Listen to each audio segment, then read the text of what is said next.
참판 어른, 이 아이는 이미 죽었어야 할 목숨입니다. 지금 끊지 않으면 이 집안에 피바람이 불 것입니다. 뭐라? 그게 무슨 소리요? 또 그 눈이냐? 그 눈빛, 날 비웃는 것 같구나. 오늘은 내가 그 눈을 으깨주마.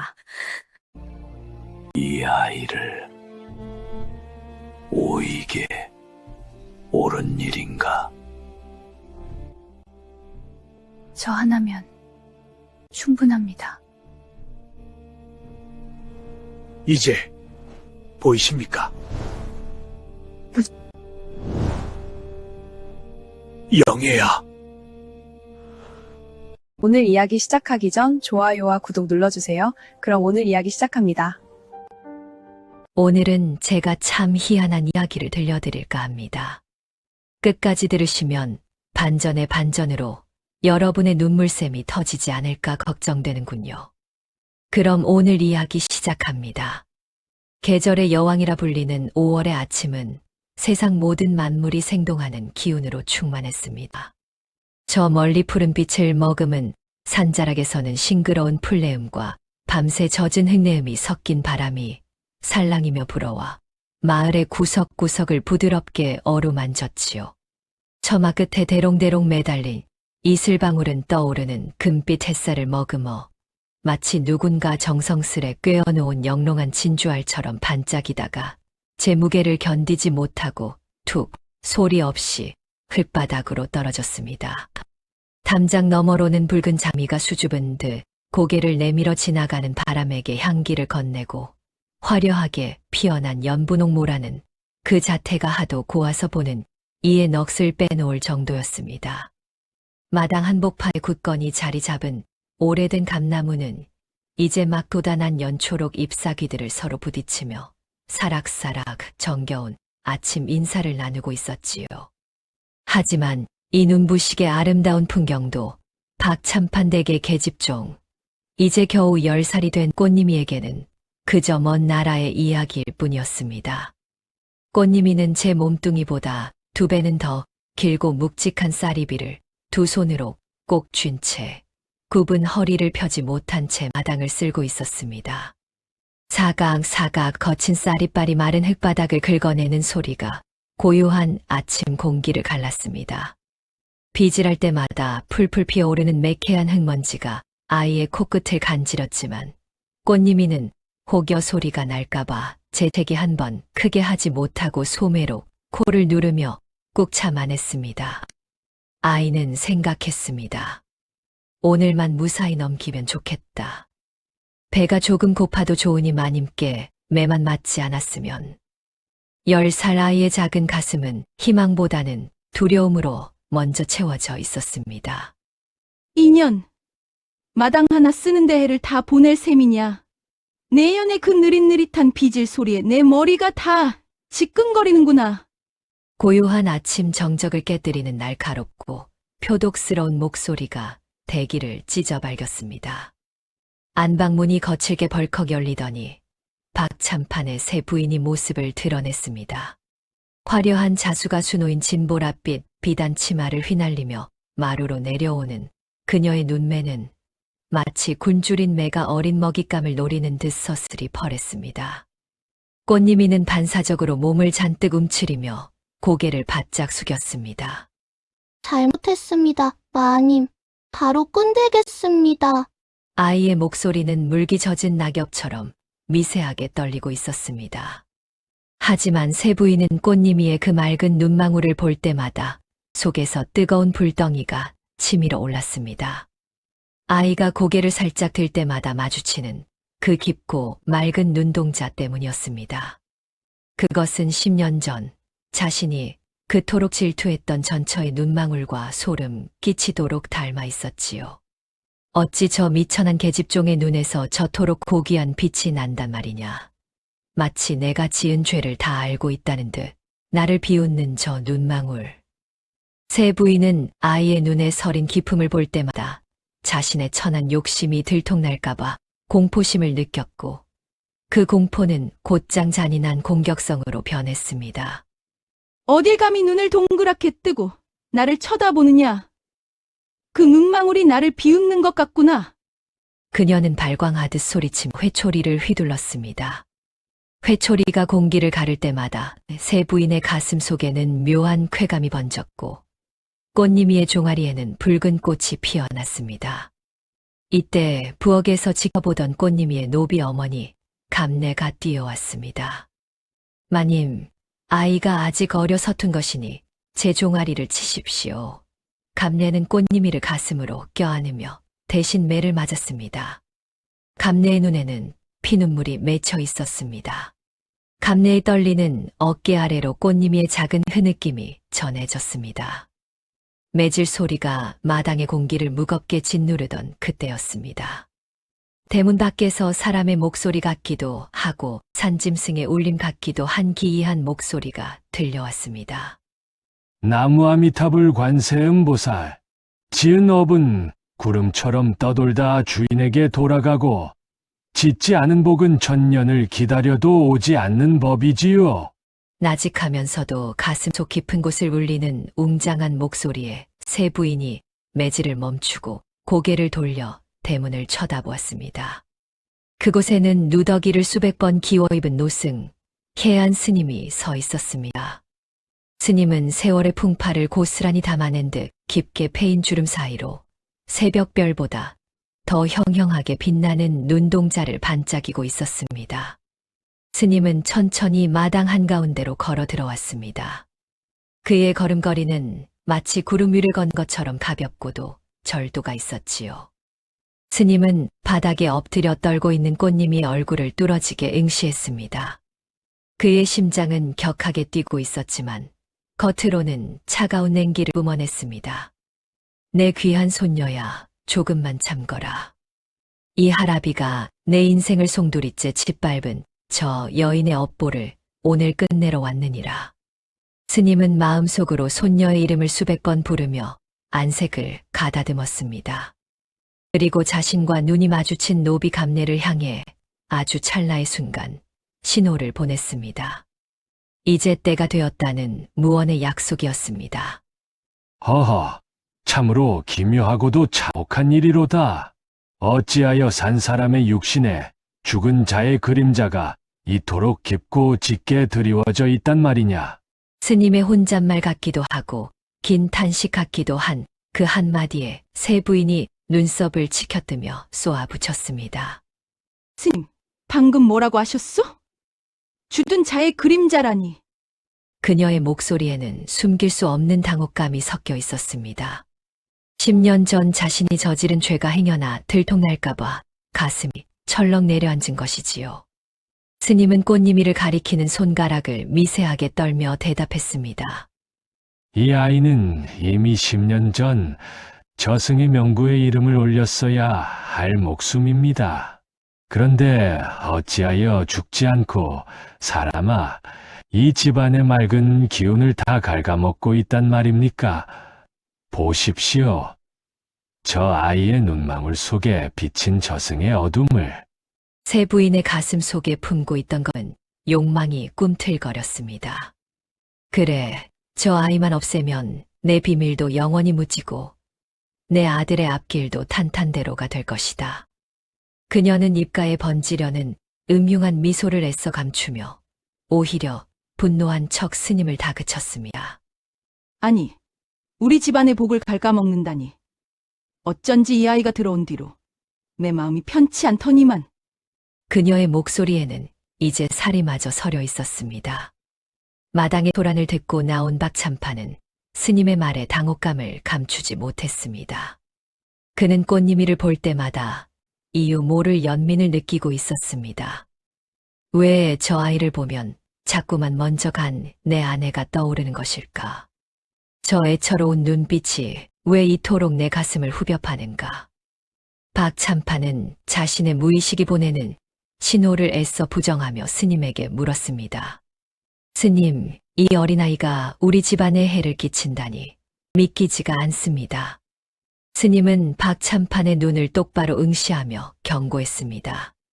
참판 어른, 이 아이를 이대로 이 마당에 두면 조만간 이 가문의 대가 끊길 것입니다. 허나 방법이 하나 있소이다. 이 아이를 데려가 4월 초파일까지 100일 동안 기도를 올리며 살을 푼다면 집안의 화를 면할 수 있을지도 모르지요. 세 부인은 박참판의 소매를 꽉 붙잡고 매달렸습니다. 서방님, 우리 아들의 앞날을 생각하세요. 당장 보내야 합니다. 박참판의 이마에는 깊은 고뇌의 주름이 파였습니다.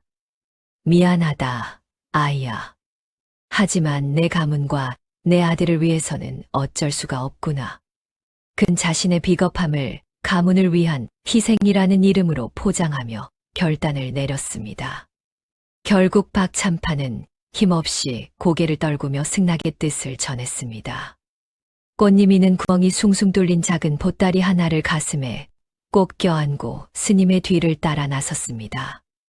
대문을 나서기 직전 아이는 무거운 발걸음을 멈추고 천천히 뒤를 돌아 박참판을 향해 깊이 절을 올렸습니다. 나으리, 부디 옥체 만강하십시오. 그 모습을 지켜보는 박참판의 가슴은 천갈래 만갈래로 찢어지는 듯했습니다. 내가 지금 무슨 짓을 하고 있는 것인가? 저 가녀린 아이를 저 험한 산속으로 내몰다니. 그는 아이를 다시 붙잡고 싶었지만 발이 땅에 붙은 듯 움직이지 않았습니다. 아이의 젖은 눈동자가 자신의 비겁함을 비추는 거울 같아 그는 서둘러 시선을 피했습니다. 반면 세 부인의 가슴 속에는 시원한 바람이 부는 듯 쾌재가 터져 나왔습니다. 드디어 저 흉측한 눈망울을 치워버렸구나. 이제 이 집안은 온전히 내 세상이다. 그녀는 아이의 뒷모습에 침을 뱉으며 입가에 번지는 잔인한 미소를 숨기지 않았습니다. 그녀에게 꽃님이의 눈물은 승리의 훈장과도 같았습니다. 노비 어머니 감내는 대문 기둥을 붙잡고 소리 죽여 오열했습니다. 그녀는 꽃님이에게 진실을 말해주지 못한 채 떠나보내는 것이 죄스러워 가슴을 쳤습니다. 스님은 아무 말 없이 묵묵히 앞장서서 가파른 산길을 오르기 시작했습니다. 아이의 작은 집신 발자국이 스님의 커다란 집신 발자국 뒤를 위태롭게 따라가며 산안개 속으로 서서히 멀어져 갔습니다. 여러분, 전 이 장면에서 제 자식을 발치에 두고도 알아보지 못한 아비와 아비인 줄도 모르고 그의 건강을 비는 딸을 보면서 이보다 더 잔인한 엇갈림이 있을까 싶었습니다. 산안개 속으로 사라진 꽃님이는 어디로 가는 걸까요? 스님이 아이를 데려간 진짜 목적이 드디어 밝혀집니다. 산안개가 자욱하게 깔린 산길은 한치 앞도 보이지 않을 만큼 어두웠습니다.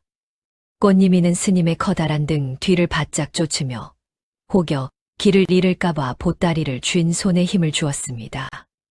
아이의 마음속에는 두려움과 원망이 소용돌이치고 있었습니다.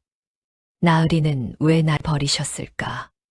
어머니 감내는 왜 나를 붙잡지 못하고 울기만 하셨을까? 내가 정말로 그토록 무서운 존재인 걸까? 산새의 울음소리마저 자신을 비웃는 것처럼 들려 꽃님이는 자꾸만 뒤를 돌아보았습니다. 하지만 안개 너머로는 더 이상 참판댁의 기와지붕이 보이지 않았습니다. 앞서가는 해안 스님의 마음 또한 평온할 수 없었습니다. 그는 등 뒤에서 들려오는 아이의 가냘픈 숨소리와 위태로운 발자국 소리를 들을 때마다 심장이 저며오는 것을 느꼈습니다. 내 귀한 손녀야, 너를 이토록 험한 길로 데려가게 되어 이 할아비의 죄가 깊구나. 하지만 조금만 참거라. 내 아버지가 스스로 뉘우치고 내 자리를 되찾을 날이 멀지 않았느니라. 스님은 손녀를 안아주고 싶은 마음을 억누르며 지팡이 끝으로 땅을 짚는 소리를 더욱 크게 내어 아이가 길을 잃지 않게 이끌었습니다. 그렇게 한참을 걸어 올라가자 깊은 산속의 작은 암자가 모습을 드러냈습니다. 사방이 소나무들로 둘러싸여 솔바람 소리가 마치 파도처럼 들리는 곳이었지요. 꽃님이는 처음 보는 풍경에 압도당하면서도 왠지 모를 서늘한 적막함에 몸을 떨었습니다. 산사의 밤은 소리 없이 깊어갔습니다. 사방은 칠흑 같은 어둠에 잠겼고 문틈으로 스며드는 산바람은 칼날처럼 차가웠지요. 호치불 한 장 없는 차가운 방 안에서 꽃님이는 하루 종일 물을 길어 올리느라 지친 몸을 웅크린 채 덜덜 떨고 있었습니다.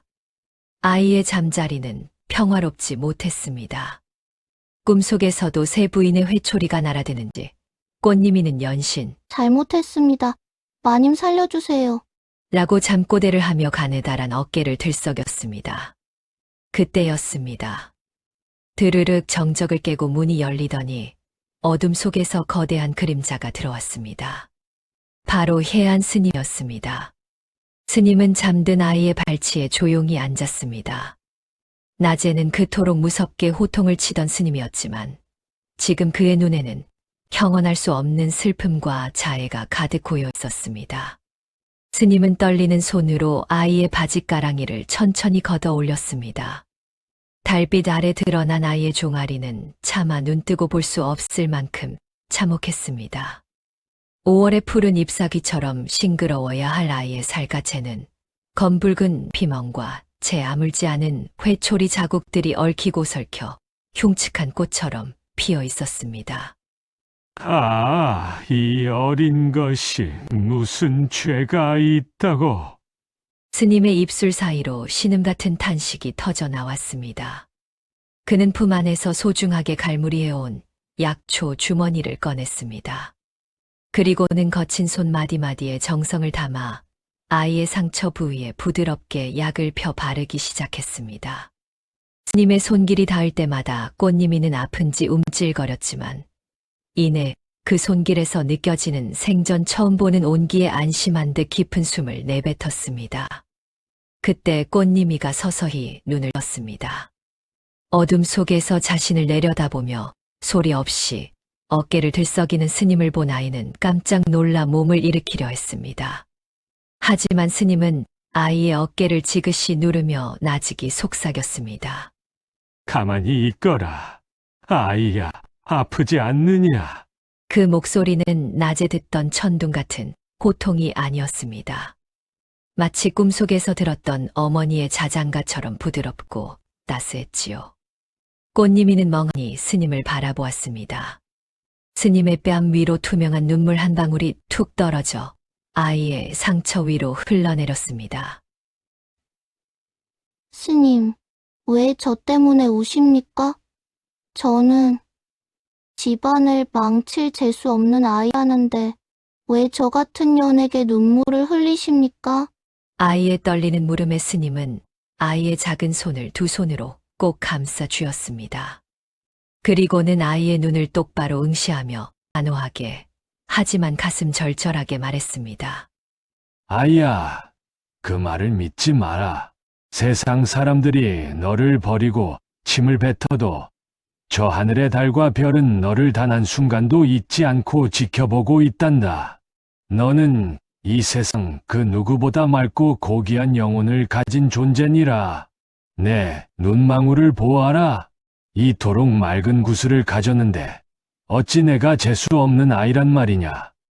아가 너는 이 하라비의, 아니 부처님의 소중한 보석이란다. 보석이라는 그 한마디의 꽃님이의 마음속 깊은 곳을 닫고 있던 빗장이 일순간에 무너져 내렸습니다. 태어나서 단 한 번도 들어보지 못한 말, 누군가에게 소중하다는 말, 재수 없는 짐덩이가 아니라 보석이라는 그 말에 아이는 참아왔던 서러움을 한꺼번에 터뜨리며 스님의 품에 얼굴을 묻었습니다. 으앙. 스님, 무서웠어요. 너무 아팠어요. 아이의 오열이 적막한 산사를 가득 메웠습니다. 스님은 그런 손녀를 부서질 듯 껴안으며 남몰래 피눈물을 삼켰습니다. 미안하다. 내 강아지야. 할아버지가 힘이 없어 너를 이 고생을 시켰구나. 그 밤 산사의 차가운 공기는 두 사람의 뜨거운 눈물로 녹아내렸습니다. 꽃님이는 스님의 가슴에서 나는 낡은 가사의 향기와 마른 소립 냄새를 맡으며 난생 처음으로 누군가 나를 지켜주고 있다는 안도감 속에 깊은 잠에 들었습니다. 그것은 10년 만에 처음으로 찾아온 눈물보다 달콤한 평온이었습니다. 여러분, 너는 보석이란다. 라는 말. 평생 짐덩이라 믿어온 아이에게 이 말은 어둠을 밝히는 등불 같았을 겁니다. 이 말 한마디로 비로소 꽃님 있는 사람으로 다시 태어났을 겁니다. 이제 꽃님 있는 마당을 쓸 빗자루 대신 나뭇가지를 쥐게 됩니다. 아이의 눈앞에 어떤 새로운 세상이 펼쳐지는지 확인해 보시죠. 산사의 아침은 참으로 투명했습니다. 밤새 꽃님이를 괴롭히던 악몽도 차가운 공기도 아침 햇살과 함께 녹아내렸지요.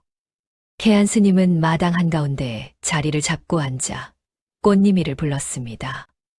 어젯밤의 그 눈물은 온데간데 없이 스님은 다시 엄하면서도 인자한 스승의 모습으로 돌아와 있었습니다.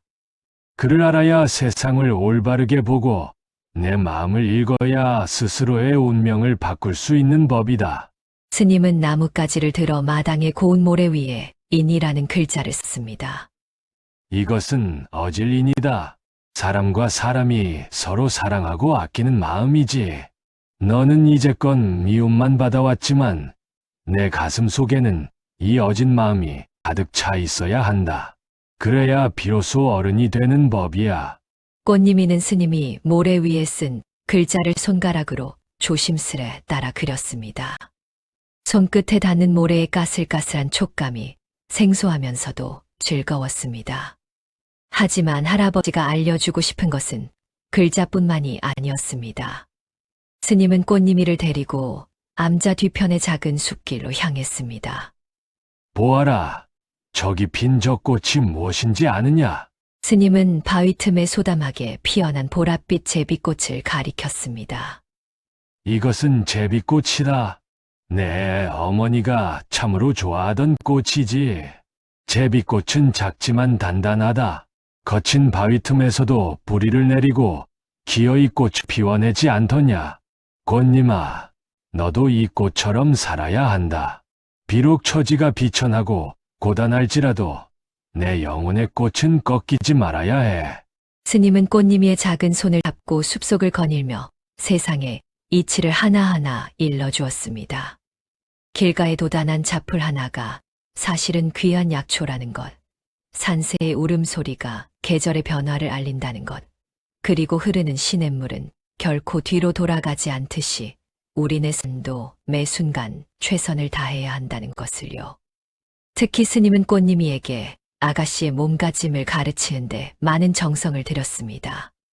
비록 지금은 누더기를 입고 있지만 언젠가 제자리를 찾았을 때를 대비한 것이었지요. 허리를 꼿꼿이 펴거라. 걸음을 걸을 때는 천천히 사뿐사뿐 옮겨야 한다. 사람은 옷으로만 평가받는 것이 아니라 그가 풍기는 기품으로 말하는 법이다. 노비로 자라 늘 어깨를 굽히고 땅만 보고 걷던 꽃님이는 스님의 가르침에 따라 서서히 고개를 들기 시작했습니다.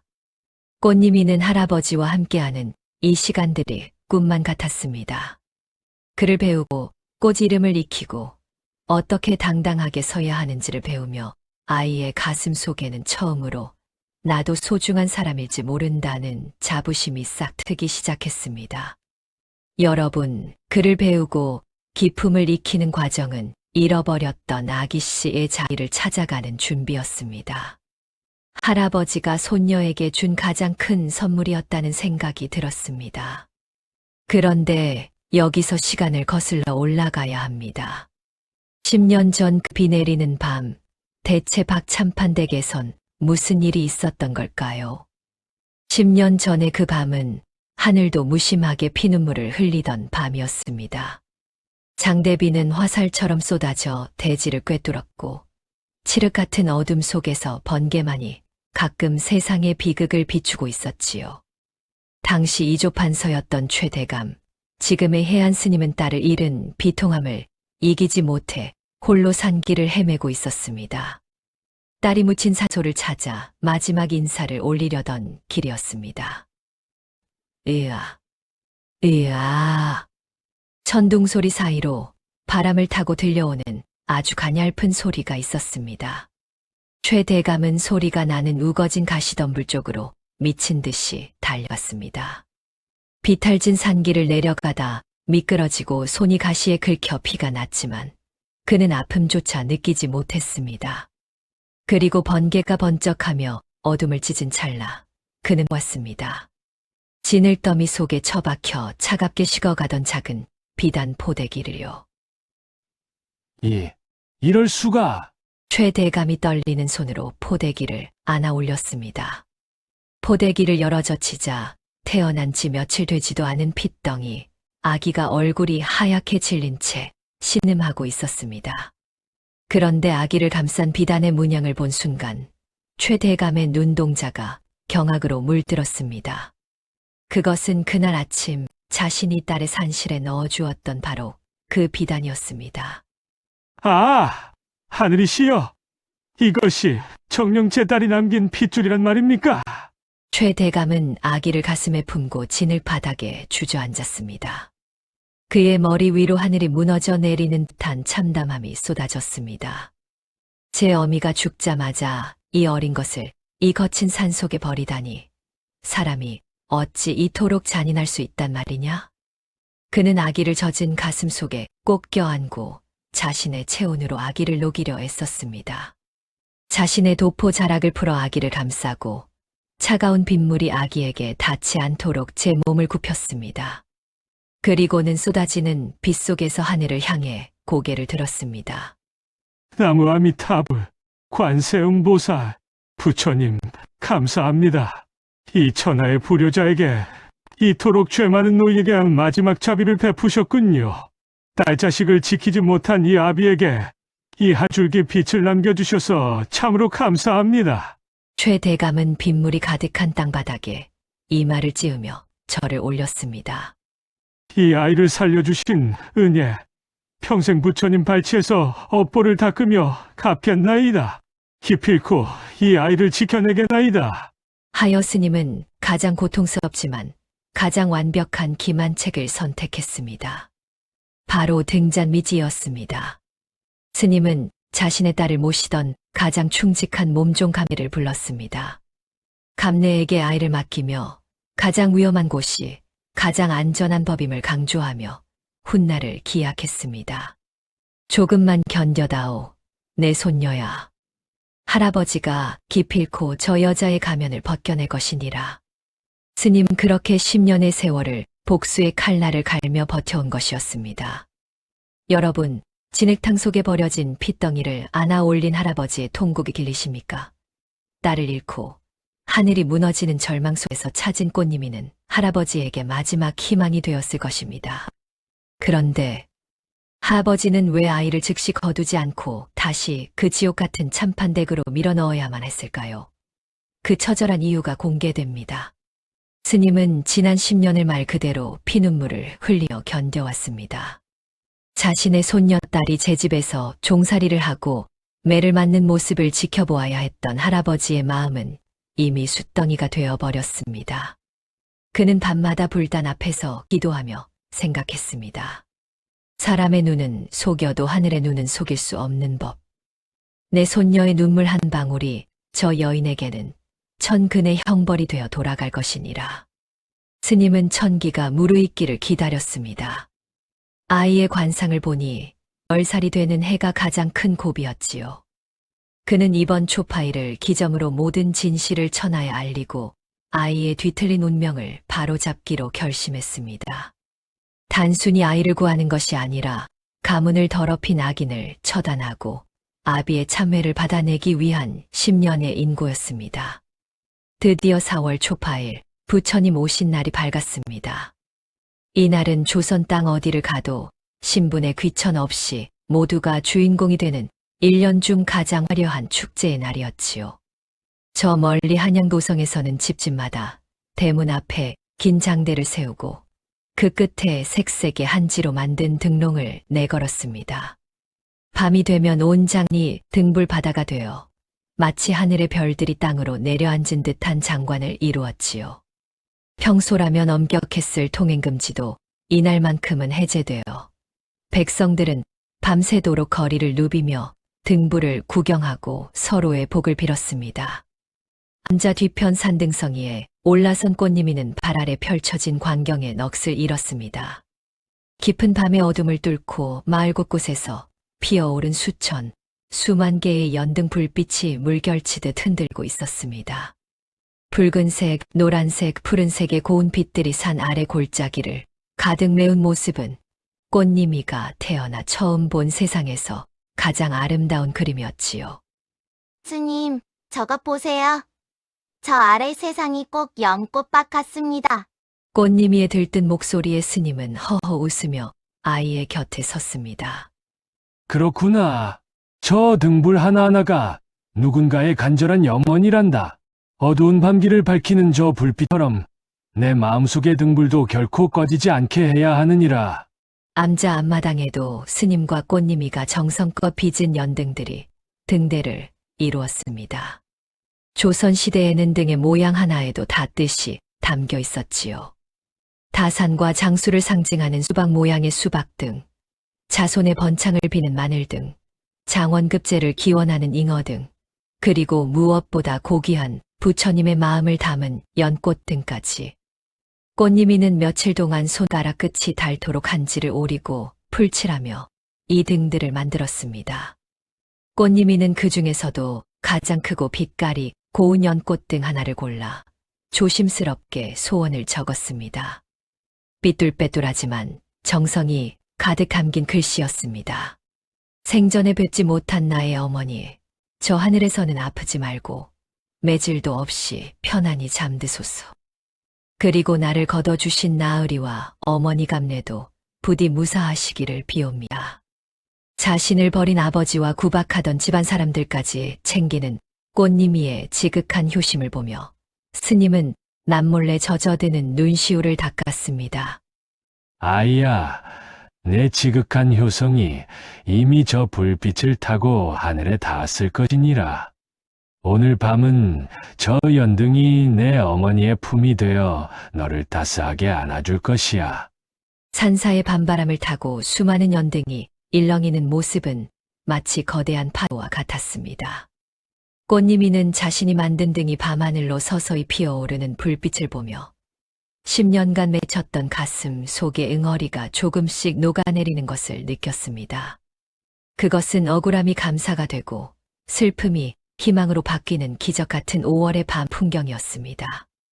여러분, 저는 이 장면에서 자신을 버린 이들을 위해 복을 비는 아이의 마음이야말로 세상을 밝히는 가장 밝은 연등이라는 생각이 들었습니다.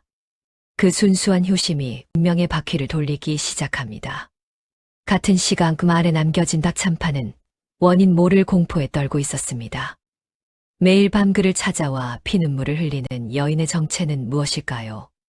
한편 마을의 박참판은 매일 밤 기묘한 꿈에 시달리고 있었습니다. 안개가 자욱하게 깔린 숲속에서 10년 전 죽은 본처가 하얀 소복 차림으로 나타나 피눈물을 흘리며 그를 향해 울부짖는 것이었습니다. 서방님, 어찌하여 제 딸을 몰라보십니까? 어찌하여 내 가여운 아기를 사지로 내몰고 계신단 말입니까? 제발 우리 아기를 살려주세요.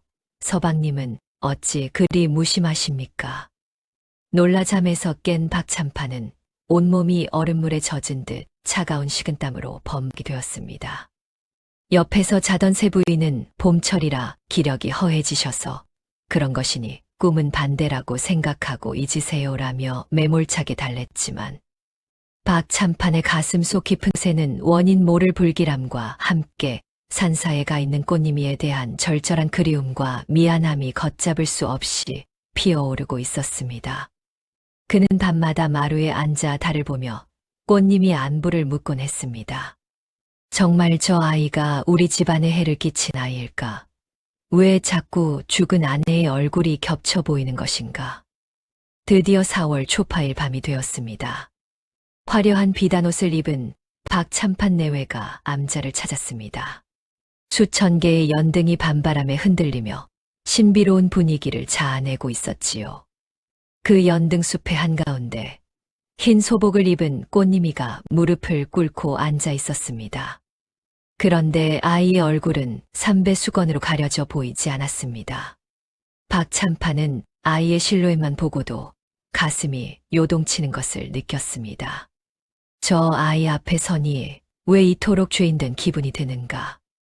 반면 새 부인은 빨리 아이를 처단하고 싶은 마음에 입술을 바르르 떨며 주변을 살폈습니다. 여러분, 연등은 누군가에겐 축복이지만 죄를 지은 자에겐 자신의 추함을 비추는 거울이 됩니다. 새 부인의 불안한 눈빛은 파멸을 예고하고 있었습니다. 그런데 스님이 갑자기 날카로운 칼을 꺼내 박찬판에게 건넵니다. 이 아이를 직접 죽이라는 스님의 말도 안 되는 명령, 그 뒤에 숨겨진 뜻은 무엇일까요? 침묵이 흐르던 암자마당, 스님은 갑자기 자신의 품 안에서 서늘한 기운이 감도는 날카로운 칼 한 자루를 꺼냈습니다. 그리고는 주저없이 박찬판의 손에 그 칼을 쥐어주었습니다. 차가운 금속의 감촉이 손바닥에 닿자 박찬판은 소스라치게 놀라며 몸을 떨었습니다. 참판 어른, 이 아이가 살아있으면 당신 집안의 대가 끊기는 것은 물론이고 당신 또한 머지않아 목숨을 잃게 될 것입니다. 저 아이는 당신의 과거가 낳은 독약이니 아이의 얼굴을 보지 말고 지금 당장 이 칼로 아이의 목을 베십시오. 그래야만 당신의 아들이 무사하고 가문이 번창할 것입니다. 이것이 부처님의 뜻이자 당신이 살 길입니다. 스님의 목소리는 암자를 뒤흔들 만큼 엄중했습니다. 스님이 굳이 박찬판에게 칼을 쥐어준 것은 가장 잔인하면서도 확실한 아비의 시험이었습니다. 10년 전 자신의 딸을 지키지 못하고 방관했던 박찬판의 비겁함을 단죄하고 그가 스스로의 손으로 제 핏줄을 해치려 했다는 사실을 평생의 낙인으로 남겨 진정한 참회를 이끌어내려 했던 것이지요.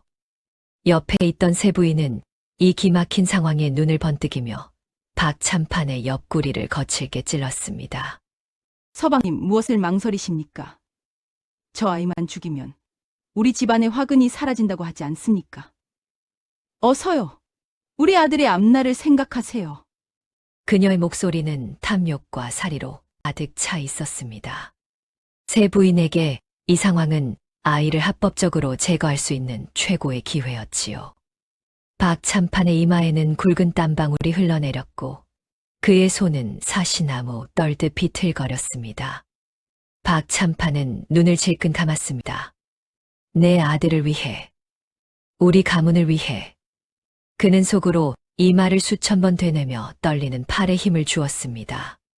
칼끝이 밤 공기를 가르며 꽃님이의 목덜미를 향해 천천히, 아주 천천히 내려가던 그 찰나였습니다. 어디선가 불어온 강렬한 산바람이 암자 마당을 휘감았습니다. 마치 보이지 않는 거대한 손길이 잡아채듯 꽃님이의 얼굴을 덮고 있던 투박한 삼배 수건이 매듭이 풀리며 허공으로 너울너울 날아올랐습니다. 아! 박찬판의 손에서 칼이 툭 소리를 내며 클바닥으로 떨어졌습니다. 달빛 아래 정체를 드러낸 꽃님이의 얼굴을 본 순간 박찬판의 영혼은 일순간에 얼어붙었습니다. 그것은 환영이 아니었습니다. 10년 전 자신의 품에서 마지막 숨을 내쉬며 우리 아기를 부디 라고 속삭였던 목숨보다 사랑했던 본처의 얼굴이 그곳에 그대로 살아 돌아와 있었기 때문입니다. 그 깊고 맑은 눈망울, 살짝 올라간 인매, 그리고 슬픔을 머금은 단아한 눈썹까지. 꽃님이는 10년 전 죽은 아내의 판박이었습니다. 박찬판의 머릿속에서는 지난 10년간 자신이 꽃님이에게 저질렀던 모든 무심함과 방관이 주마등처럼 스쳐 지나갔습니다. 얘가 내가 저 맑은 눈동자를 보며 내 질을 방관했단 말이냐? 박찬판은 숨이 막혀 컥 소리를 내며 뒤걸음질 쳤습니다. 이때 꽃님이가 고개를 들어 박찬판의 젖은 눈을 똑바로 응시했습니다. 원망이라고는 단 한 조각도 찾아볼 수 없는 오직 깊은 연민과 사랑만이 서린 눈빛이었습니다. 아이는 입술을 파르르 떨며 나직하지만 단호한 목소리로 말했습니다. 나으리, 울지 마십시오. 저 같은 천한종 하나 죽어서 나으리가 평안해지고 이 집안의 화근이 사라진다면 저는 100번이라도 죽을 수 있습니다. 그것이 저를 10년간 길러주신 나으리께 드리는 마지막 효도라 생각하겠습니다. 부디 칼을 다시 드시고 제 목을 베십시오. 그리고 만수무강하십시오. 아이의 말이 박참판의 가슴에 얼음 송곳처럼 박혔습니다. 그 말은 칼날보다 더 날카롭게 박참판의 위선을 찢어 발겼습니다. 좀 하나 죽어 효도가 된다니. 박참판은 가슴을 쥐어뜯으며 바닥에 주저앉았습니다.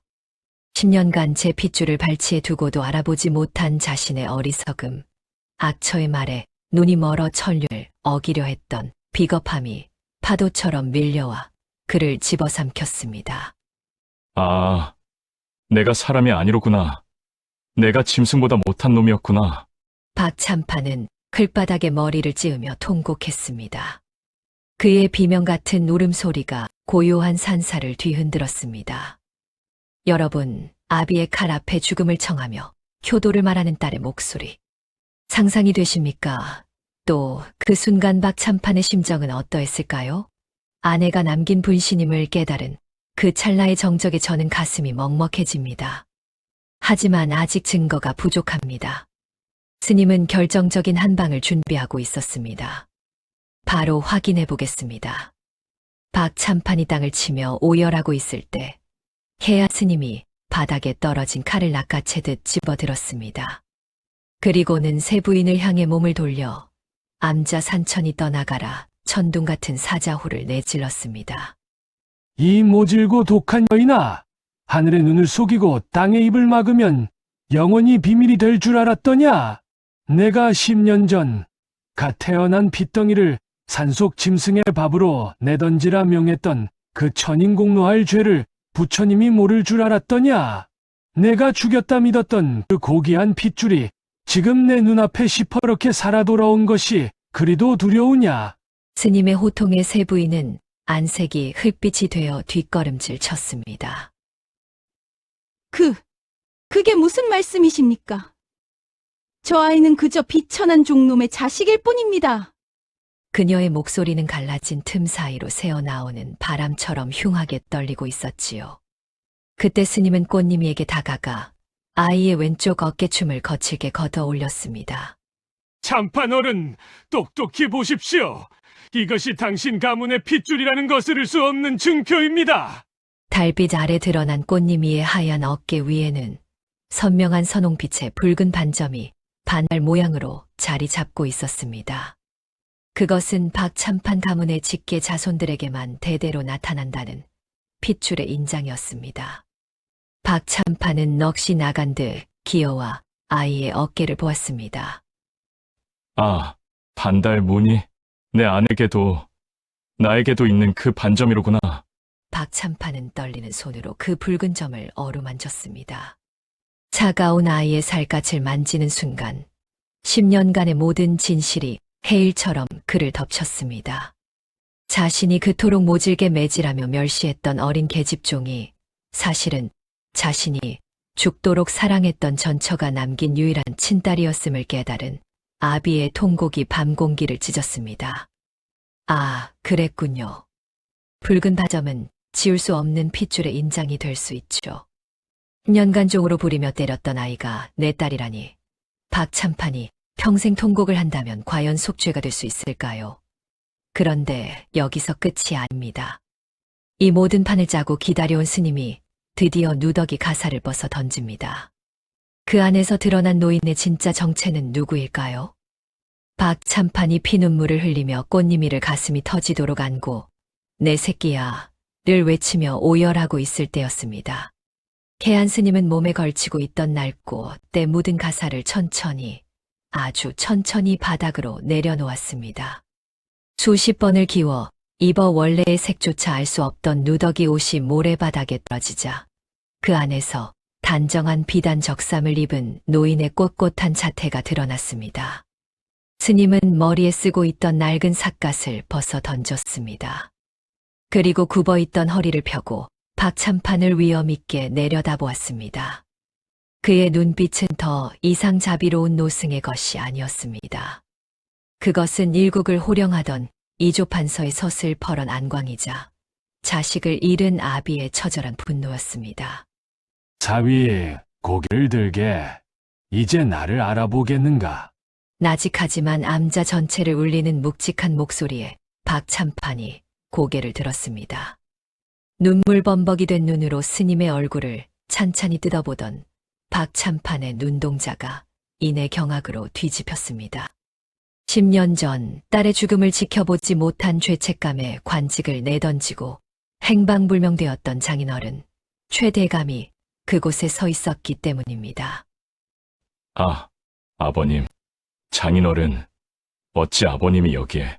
박참판은 말을 잇지 못하고 바닥을 기어 최대감의 발치에 머리를 조아렸습니다. 최대감은 흐르는 눈물을 닦지도 않은 채 떨리는 손으로 꽃님이의 머리를 쓰다듬었습니다. 저 여우 같은 년의 마술을 피해 내 소녀를 지키기 위해 내 10년을 이 산속에서 짐승처럼 살며 때를 기다려왔네. 내 딸을 죽음으로 몰아넣고 이 귀한 내 새끼를 제 집의 종으로 부리며 매질하게 만든 저 독한 년의 악행을 오늘 부처님 앞에서 낱낱이 밝히기 위해 내 10년을 피눈물로 버텼단 말이네. 최대감의 절규는 산천을 울렸습니다. 이때 암자 뒤편에서 관원들과 함께 나타난 노빅 감내가 무릎을 꿇으며 오열했습니다. 대감 어른, 이제야 짐을 내려놓으시는군요. 아가씨, 제가 증인입니다. 10년 전 대감 어른께서 이 아이를 안고 오셨던 그 밤을 제가 어찌 잊겠습니까? 모든 진실이 백일하에 드러나는 순간, 암자 마당에는 할아버지의 통한의 눈물과 아비의 뒤늦은 참회, 그리고 악인의 파멸을 알리는 서늘한 바람만이 감돌았습니다. 여러분, 정승의 품위를 되찾은 할아버지의 사자오는 10년의 한을 씻어내기에 충분했습니다. 손녀를 지키는 파수꾼으로 살아온 그의 삶에 저는 고개가 숙여집니다. 자, 이제 죄지은 자들의 시간이 왔습니다. 안방마님의 위세는 어디 가고 쇠사슬에 묶인 세 부인의 앞날엔 어떤 비참한 종말이 기다리고 있을까요? 모든 진실이 달빛 아래 백일하에 드러난 순간, 암자의 마당은 얼음장 같은 정적에 휩싸였습니다. 10년간 안방마님으로 군림하며 천하를 호령할 듯 기세등등했던 세 부인은 이제 한 마리 쫓기는 짐승처럼 사색이 되어 뒷걸음질 쳤습니다. 그녀의 화려한 비단치마는 흙먼지에 더러워졌고 머리에 꽂았던 옥비녀는 바들바들 떨리는 고갯짓에 힘없이 바닥으로 떨어져 나뒹굴었습니다. 아니야. 그럴 리가 없어. 죽었다고 했단 말이다. 광기에 어린 그녀의 혼잣말은 그대로 자신의 죄를 자백하는 독약이 되었습니다. 그때 어둠 속에서 횃불을 든 관원들이 그림자처럼 나타나 암자 마당을 겹겹이 포위했습니다. 최대감이 미리 손을 써둔 포교들이었지요. 차가운 쇠사슬이 그녀의 간에 달한 손목을 파고들 때 그녀는 비명을 지르며 바닥에 주저앉았습니다. 자신의 아들을 가문의 주인으로 세우려 했던 그 뒤틀린 탐욕이 결국 스스로를 파멸의 구렁텅이로 밀어넣은 것입니다. 한편 박참판은 최대감의 발치에서 머리를 조아린 채 차마 고개를 들지 못했습니다. 아버님, 제가 죽을 죄를 지었습니다. 제 눈이 멀고 귀가 막혀 제 핏줄을 몰라보고 사지로 내몰았으니 저를 지금 당장 이 칼로 베어 주십시오. 제 딸아이의 눈물을 닦아 주기는커녕 매질을 방관한 이 못난 놈을 어찌 사람이라 하겠습니까? 최대감은 떨리는 손으로 손녀 꽃님이의 어깨를 감싸 안으며 나직이 입을 열었습니다. 자네를 용서하고 말고 할 권리는 이제 나에게 없네. 보게나, 자네가 칼을 겨누었던 저 아이를 보게. 저 아이는 10년간 제 집에서 종살이를 하면서도 매일 밤 부엌 한 구석에서 아비인 자네의 건강을 빌고 또 빌었네. 저 맑은 눈망울이 자네를 원망하고 있는지 아니면 가엾게 여기고 있는지 똑똑히 보란 말이야. 박참판은 떨리는 눈을 들어 꽃님이를 보았습니다. 아이는 여전히 소복 차림으로 자신 죽이려 했던 아비를 향해 원망한 점 없는 오직 맑고 깊은 눈물을 흘리고 있었습니다. 그것은 증오를 이겨낸 숭고한 용서의 빛이었지요. 아비의 참회와 악인의 몰락, 그리고 아이의 고결한 용서가 어우러진 그 감은 10년간 엉켰던 모진 업보의 매듭이 비로소 풀리는 참혹하고도 장엄한 시간이었습니다. 여러분, 업보는 반드시 주인에게 돌아온다는 진리가 증명되었습니다. 악인은 파멸하고 비겁한 아비는 평생 회개하며 살게 되었으니 이보다 장엄한 심판은 없을 거라 생각됩니다. 모든 상처가 아물고 평화가 찾아온 밤. 꽃님이는 과연 집으로 돌아갔을까요? 모두의 예상을 뒤엎는 그녀의 마지막 선택이 이어집니다. 악한 이는 끌려가고 비겁했던 이는 엎드린 채 밤이 깊어갔습니다. 4월 초파일의 달은 어느덧 중천에 떠올라 암자 마당을 은가루를 뿌린 듯 눈부시게 비추었지요. 산바람은 언제 그랬냐는 듯 순해져 꽃님이의 헝클어진 머리카락을 부드럽게 쓰다듬었습니다. 박참판은 이제라도 딸을 데리고 집으로 돌아가 지난 10년간 주지 못한 사랑을 만 배로 갚아주겠노라 맹세하며 꽃님이의 손을 잡으려 했습니다. 영애야, 이제 그만 집으로 가자. 내가 이 집안의 귀한 아기 씨임을 천하에 알리고 뒤단계만 걷게 해주마. 하지만 꽃님이는 조용히 그러나 단호하게 고개를 저었습니다. 아이는 아비의 손을 잡는 대신 10년간 자신을 지켜준 할아버지 최대감의 거칠고 주름진 손을 꼭 쥐었습니다. 아버지, 저를 찾아주셔서 감사합니다.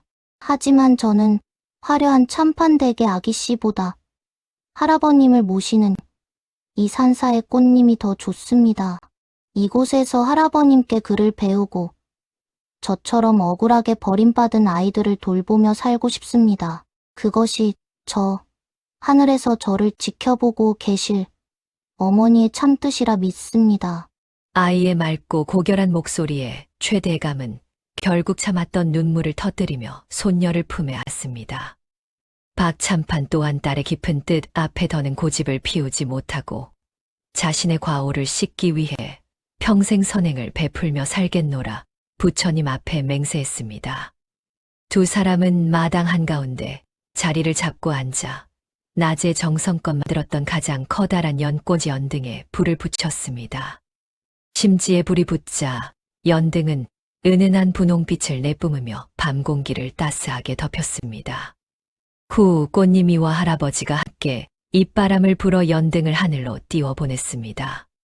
밤하늘로 서서히 아주 천천히 떠오르는 연등의 불빛은 마치 돌아가신 어머니가 하늘에서 보내주는 인자한 미소처럼 세상을 포근하게 감싸 안았습니다.